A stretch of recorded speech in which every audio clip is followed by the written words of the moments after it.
Hello दोस्तों, नमस्कार। स्वागत करते हैं आपका एक और नए रिएक्शन वीडियो में। तो आज की जो वीडियो है वो पीओके से रिलेटेड वीडियो है। वीडियो का टाइटल है how can India get PoK back. How can India get PoK back, Bharat कैसे पीओके वापस ले सकता है। History of PoK explain by Suresh Sanchori. Suresh Chanchori का वीडियो है। काफी वीडियो का सजेशन आया था, बहुत अच्छा वीडियो है। वीडियो को स्टार्ट करेंगे। उससे पहले आप अगर हमारे चैनल पे पहली बार आए तो चैनल को सब्सक्राइब कीजिए। इस वीडियो का लिंक जो है वो नीचे डिस्क्रिप्शन में होगा। देखते हैं कि हम लोग कैसे पीओके जो है वो वापस ले सकते हैं, कैसे भारत सरकार पीओके को वापस ले सकता है। So let's start. नमस्कार। रिसेंटली हमारे देश के रक्षा मंत्री राजनाथ सिंह ने कश्मीर की राजधानी श्रीनगर में खड़े होकर एक स्टेटमेंट के दौरान कहा कि अब भारत का नेक्स्ट गोल पाकिस्तान से पीओके को वापस लेना है, जिसके बाद इंडियन और इंटरनेशनल मीडिया में राजनाथ सिंह के इस बयान को काफी हाईलाइट किया गया। इंडियन आर्मी और इंडियन पॉलिटिक्स जिस तरह से रिसेंटली पीओके पर बयान दे रहे हैं, उसके बाद दुनिया भर में ये सवाल उठने लगे हैं कि क्या भारत पाकिस्तान ऑक्यूपाइड कश्मीर में कुछ बड़ा करने वाला है। क्या भारत पीओके को दोबारा भारत में मर्ज करने के लिए पाकिस्तान के खिलाफ जंग करने जा रहा है। ये सवाल इसलिए भी ज्यादा रहे हैं क्योंकि इस समय पाकिस्तान की इकोनॉमिक कंडीशन हिस्ट्री के सबसे बुरे फेज से होकर गुजर रही है। पाकिस्तान के लगभग हर प्रोविंस यानी स्टेट में पाकिस्तान सरकार के खिलाफ रिवॉल्ट शुरू हो चुका है। यहाँ तक कि पीओके में तो आजादी के नारे लग रहे हैं और आजादी के नारे भारत सरकार से पीओके को दोबारा से भारत में मिलाने की मांग कर रहे हैं। पर चलिए आज के इस वीडियो में थोड़ा रियलिटी को फेस करते हैं और जानने की कोशिश करते हैं कि क्या सच में पीओके को वापस भारत में मर्ज करने का ये राइट टाइम है और क्या भारतीय सेना पाकिस्तान एंड चाइना से पीओके को वापस ले सकती है। मेरा नाम है सुरेश सांचोरी। तो दोस्तों आज हम भारत के सबसे इम्पोर्टेंट इश्यू यानी पाक ऑक्यूपाइड कश्मीर के बारे में बात करने वाले हैं। इस वक्त बड़ी खबर आ रही है पीओके से में पाकिस्तान के खिलाफ विद्रोह भारत सरकार चाहे तो आप कुछ हिस्सा उनके हाथ चला, गैर कानूनी तरीके से कब्जा करके रखा, वो कसा करनी भी हमारे जम्मू एंड कश्मीर के पीओके को आप भारत का हिस्सा नहीं मानते हो क्या? एग्रेसिव ना हो, जान दे देंगे इसके लिए। क्या बात कर रहे हो आप? Indian Army will carry out any order which is being given by the government of India.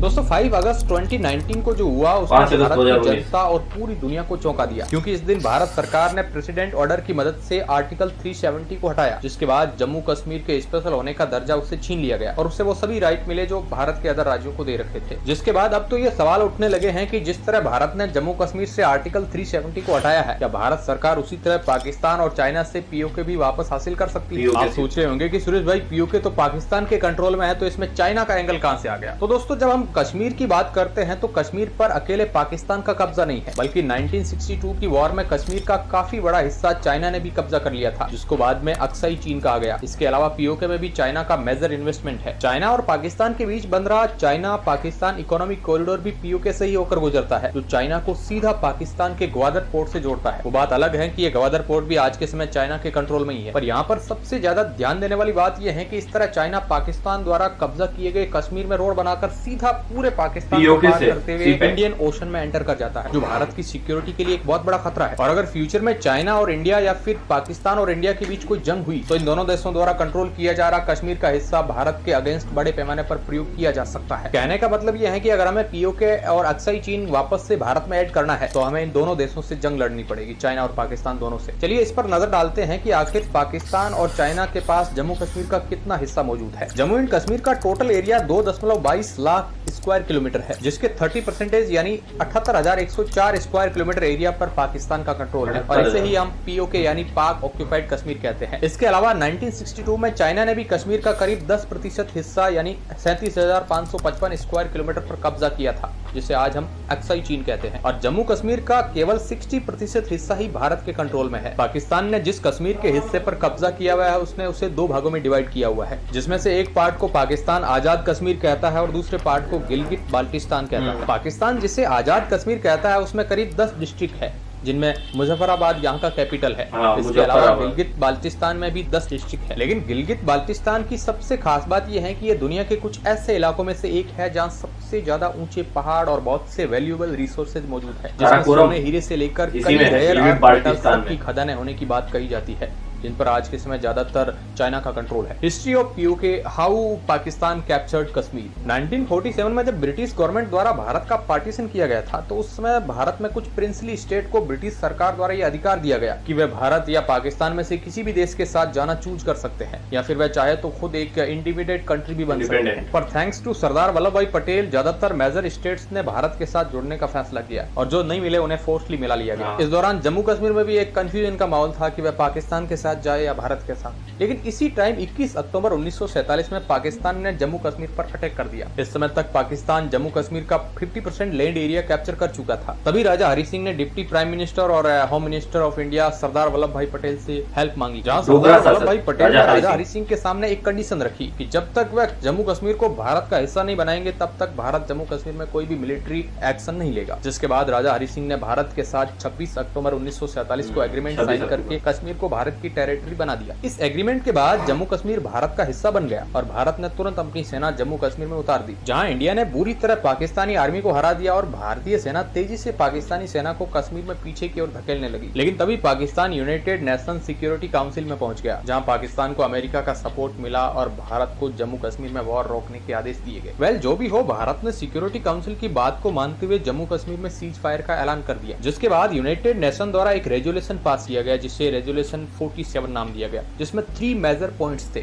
First, Pakistan Jammu Kashmir से अपनी पूरी सेना को विड्रॉल करेगा। सेकंड, भारत जम्मू कश्मीर में अपनी मिनिमम ड्रॉप्स को मेंटेन रखेगा। और थर्ड पॉइंट, ऊपर के दोनों पॉइंट्स को कंप्लीट होने के बाद जम्मू कश्मीर में इलेक्शन करवाए जाएंगे, जिसमें जम्मू कश्मीर की जनता खुद डिसाइड करेगी कि उन्हें किस तरफ रहना है, पाकिस्तान की तरफ या इंडिया की तरफ, या फिर उन्हें आजाद रहना है। वैसे इंडिया ने तो यूनाइटेड नेशन सिक्योरिटी काउंसिल की बात मान ली, पर पाकिस्तान ने सिक्योरिटी काउंसिल की कोई भी बात नहीं मानी और न ही जम्मू कश्मीर से अपनी सेना को हटाया। और सच कहा जाए तो इसे भारत के इतिहास की सबसे बड़ी गलती कही जा सकती है, जहां जवाहरलाल नेहरू चाहते तो ऑलरेडी बैकफुट पर मौजूद पाकिस्तान को पूरी तरह से पीओके से पीछे धकेल सकते थे और पूरे कश्मीर को अपने कंट्रोल में ले सकते थे। शायद उसके बाद मुझे ये वीडियो बनाने की जरूरत नहीं पड़ती और भारत पाकिस्तान के बीच कश्मीर जैसा कोई विवाद होता ही नहीं। पर हम सब जानते हैं कि जवाहरलाल नेहरू ने ऐसा कुछ नहीं किया। जिसके बाद 1947 में कराची एग्रीमेंट के जरिए दोनों कंट्रीज ने सीज फायर लाइन स्टेब्लिश की, जिसे 1972 में शिमला एग्रीमेंट में लाइन ऑफ कंट्रोल का नाम दिया। इसके बाद तो पाकिस्तान ने मनमाने तरीके से पीओके के रिसोर्सेज को यूज किया, यहाँ तक कि 1963 में साइनो पाकिस्तान एग्रीमेंट के दौरान पाकिस्तान ने चाइना को खुश करने के लिए उसे गिलगित बाल्टिस्तान का 5000 स्क्वायर किलोमीटर का एरिया गिफ्ट में दे दिया, जिसे आज चाइना सक्सगम कहता है, जो आज के इसमें चीन के सिंजियांग प्रोविंस का हिस्सा है। चलिए अब समझने की कोशिश करते हैं कि आखिर क्यों पीओके भारत के लिए इतना इम्पोर्टेंट है। दोस्तों, इसमें कोई शक नहीं है कि पीओके और साथ ही अक्साई चीन ये दोनों ही भारत के अभिन्न अंग है। लेकिन क्या ये भारत के लिए इतने इम्पोर्टेंट है कि भारत पाकिस्तान और चाइना से जंग छेड़ दे? वेल, सच कहा जाए तो भारत के लिए दोनों ही जम्मू कश्मीर के हिस्से बहुत ज्यादा इंपॉर्टेंट है, जिसके 2 मेन रीजन है। पहला है स्ट्रेटेजिकली और दूसरा है इकोनॉमिकली। चलिए इन दोनों पॉइंट्स को डिटेल में समझते हैं।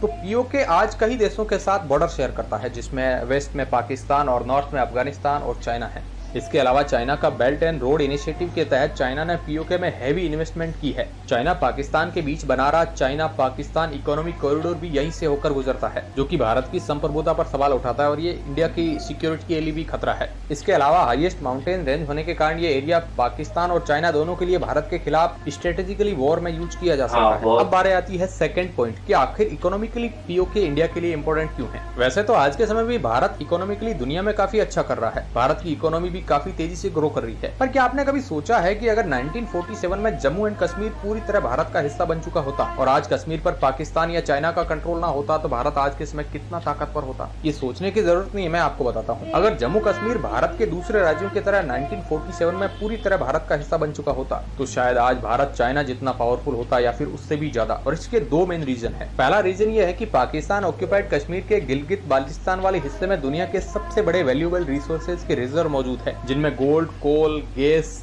ग्रेफाइट, बॉक्साइड और अर्थ एलिमेंट्स भी मौजूद है, जिनकी कीमत आज कई ट्रिलियंस में है। इसके अलावा सेकंड पॉइंट है कि पीओके का हिस्सा ही भारत को सेंट्रल एशिया से अलग करता है, वरना अगर भारत का कंट्रोल पूरे कश्मीर पर होता तो भारत बिना किसी परेशानी के अफगानिस्तान से होता हुआ रसिया या फिर यूरोप तक अपने रोड को कनेक्ट कर सकता है। सेंट्रल एशिया रसिया यूरोप के देशों को गैस एंड ऑयल पाइपलाइन के जरिए बेचता है, जिससे उन्हें वह काफी सस्ते दाम में पड़ जाती है और उन्हें किसी तरह का शिपमेंट चार्ज नहीं देना पड़ता है। उसी तरह अगर पीओके भारत के कंट्रोल में होता तो भारत भी अफगानिस्तान से होता हुआ रसिया तक पाइपलाइन बिछा सकता था, जिसके जरिए हम गैस एंड ऑयल को सीधा पाइपलाइन के थ्रू भारत तक ला सकते थे। अब हमने पीओके को भारत में वापस जुड़ने के फायदे तो देख लिए, पर अगर भारत के लिए पीओके इतना इंपॉर्टेंट है तो अभी तक भारत ने पीओके को कैप्चर क्यों नहीं किया? तो इसके भी कई रीजंस है। पहला तो यह है कि पीओके एक extreme temperature and mountain region है जहां पर किसी भी तरह का कोई मिलिट्री ऑपरेशन या फिर वॉर लड़ना काफी मुश्किल हो जाता है। सेकंड रीजन है चाइना। तो जैसे कि मैंने अभी थोड़ी देर पहले बताया कि चाइना ने अपने बेल्ट एंड रोड इनिशिएटिव के चलते पूरे पीओके में इंफ्रास्ट्रक्चर का निर्माण किया हुआ है। इसके अलावा पाकिस्तान ने पीओके का कुछ हिस्सा चाइना को गिफ्ट में भी दिया हुआ है। ऐसे में अगर इंडिया पीओके को कैप्चर करने के लिए कोई मिलिट्री ऑपरेशन करता है तो पाकिस्तान की तरह चाइना भी इंडिया के खिलाफ उतर सकता है। और भले ही भारत पाकिस्तान से मिलिट्री में पावरफुल हो, लेकिन चाइना के सामने अभी भी भारत की मिलिट्री इतनी कैपेबल नहीं है। और चलिए अगर हम किसी तरह इन दोनों देशों को पीछे धकेलते हुए पीओके को कैप्चर भी कर लेते हैं तो इसके बाद एक और सबसे बड़ी समस्या खड़ी हो जाएगी और वो है सिचुएशन ऑफ न्यूक्लियर अटैक। तो आपको क्या लगता है, अगर इंडिया पीओके को कैप्चर करने के लिए कोई हमला करता है तो क्या पाकिस्तान ऐसा होने देगा? भले ही पाकिस्तान जानता हो कि उसकी आर्मी भारत के सामने टिक नहीं पाएगी,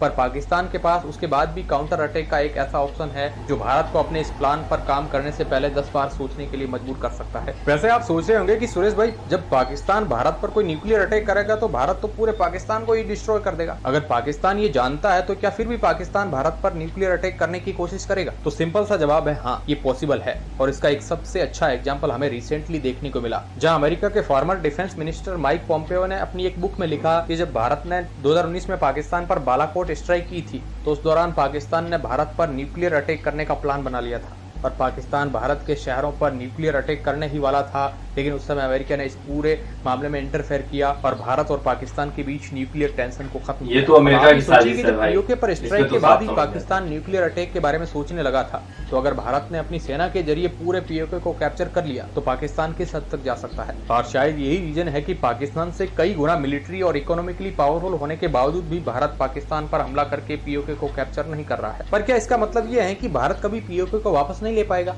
तो ऐसा नहीं है दोस्तों। भारत के पास अभी भी ऐसे कई रीजंस है, कई ऐसे रास्ते हैं जिसमें बिना जंग के भारत चाहे तो पीओके को, यहाँ तक कि पाकिस्तान के भी कई हिस्सों को इंडिया में जोड़ सकता है। जिसका सबसे अच्छा रास्ता तो यही है कि भारत को इकोनॉमिकली काफी ज्यादा डेवलप होना पड़ेगा, जिसको देखकर पीओके के रहने वाले लोग खुद ही भारत में जुड़ना चाहेंगे, जिसको देखकर पीओके के रहने वाले लोग खुद ही भारत में जुड़ना चाहेंगे। कहने का मतलब है कि अगर भारत इकोनॉमिकली काफी ज्यादा पावरफुल और डेवलप हो जाए तो भारत आसानी से पीओके के लोगों को इन्फ्लुएंस कर सकता है और इस तरह बिना वॉर के हम पीओके और यहाँ तक कि पाकिस्तान के भी कई प्रोविंस को भारत में मिला सकते हैं। वैसे जो पाकिस्तान में आज जो हालात चल रहे हैं उसे देखते हुए लग रहा है कि वह समय बहुत जल्दी ही आने वाला है। वैसे दोस्तों मैं आपसे जानना चाहूंगा कि क्या भारत को पीओके को कैप्चर करने के लिए पाकिस्तान पर हमला करना चाहिए? आप अपनी राय हमें कमेंट बॉक्स में जरूर दीजिएगा। धन्यवाद। तो यहाँ पे ये वीडियो समाप्त हो गया। बहुत अच्छे से इन्होंने एक्सप्लेन किया कि हम कैसे पीओके को जो है वापस ले सकते हैं। जैसा कि 1947 में जो डोगरा शासक थे कश्मीर के महाराजा हरि सिंह, उन्होंने विलय पत्र पर हस्ताक्षर किए 22 अक्टूबर 1947 को। तो भारत में जो है वो कुछ हिस्सा कश्मीर का आया और कुछ हिस्सा जो कबायली के रूप में पाकिस्तान की सेना ने भेजा था, वहां से उस सीज फायर लाइन बन गया और लाइन ऑफ कंट्रोल हो गया। तो कैसे कैसे ये सब चीजें हुआ इन्होंने शुरू से लेकर अंत तक बताया। लेकिन अब बात है पीओके लेने की, तो पीओके हम बिना युद्ध लड़े भी पीओके ले सकते हैं। इन्होंने बहुत अच्छे से एक्सप्लेन किया और जो ऐसे जैसा अभी स्थिति बना हुआ है पूरे पाकिस्तान के अंदर, खासकर कश्मीर के अंदर, वहां से भी लोग जो है वो आजादी के नारे लगाते हैं कि भाई इंडिया में इतने सस्ते दामों में राशन वोशन मिल रहा है तो हम लोग भी भारत में शामिल होना चाहते हैं। और कहें नहीं भैया, बहुत जरूरी है पीओके के लोगों को इन्फ्लुएंस करना, उनको अट्रैक्ट करना। मैंने बहुत सारा वीडियो देखा पीओके के लोगों का, वो बहुत मतलब डिमांड कर रहे हैं कि हमें भारत में शामिल होना चाहिए। वहां पे भी आजादी के नारे उठते हैं, लेकिन भाई पाकिस्तान की सेना उनकी आवाजों को दबा देती होगी। कौन जानता है कैसे पाकिस्तान की सेना वालों का कोई भरोसा है नहीं। रही बात पीओके और अक्साई चीन लेने की, तो भारत स्ट्रेटेजिक इकोनॉमिक तौर पे पहले मजबूत हो, अपने दम पे खड़ा हो, तब जाके। पाकिस्तान के पास कुछ खोने को तो है नहीं, क्योंकि वैसे भी पाकिस्तान बहुत खराब स्थिति में भूखा नंगा हो चुका है। तो उनके पास तो खोने के लिए कुछ नहीं। अगर हम युद्ध करेंगे तो उनका कोई भरोसा नहीं, कभी भी न्यूक्लियर अटैक कर सकते हैं, क्योंकि उनके पास खोने के लिए तो कुछ है नहीं। वैसे भी वे भूखे नंगे हो चुके हैं। तो आप लोगों का क्या राय है कि क्या पीओके लेना चाहिए? इन्होंने काफी अच्छा वीडियो बनाया, बहुत अच्छे से एक्सप्लेन किया शुरू से लेकर अंत तक। और पीओके में बहुत सारे ऐसे जो है भंडार हैं जो बहुत बेशकीमती है, सोने, कोयले, हीरे चांदी, सब बहुत सारे आइटम है। जैसा कि अभी कश्मीर में लिथियम का भंडार मिला था, तो वो भी कश्मीर से ही था, तो वो भी भाई भारत का अभिन्न अंग है। और जरूरी जब समय आएगा तो भारत सरकार पीओके लेगा, और हमारे समझ से बिना युद्ध लड़े भी पीओके लिया जा सकता है। सो आपको कैसा वीडियो लगा इनका? हमको वीडियो काफी पसंद आया। इस वीडियो का लिंक जो है वो नीचे डिस्क्रिप्शन में होगा। अगर आप इनके चैनल को पसंद करते हैं तो आप इनके चैनल को जरूर विजिट करें, बहुत अच्छा वीडियो बनाते हैं। बहुत अच्छा वीडियो था। अगर आपको हमारा चैनल पसंद आए तो हमारे चैनल को भी लाइक कीजिए, सब्सक्राइब कीजिए, शेयर कीजिए। वीडियो पसंद आए तो वीडियो को ज्यादा से ज्यादा शेयर कीजिए। और इंस्टाग्राम पर आप चाहें तो हमें फॉलो कर सकते हैं, लिंक जो है वो नीचे डिस्क्रिप्शन में होगा, और इस वीडियो का लिंक भी नीचे डिस्क्रिप्शन में होगा। आप वहां से इनके वीडियो को देख सकते हैं। सो मिलते हैं अगले वीडियो में किसी और नए रिएक्शन के साथ। तब तक के लिए जय हिंद।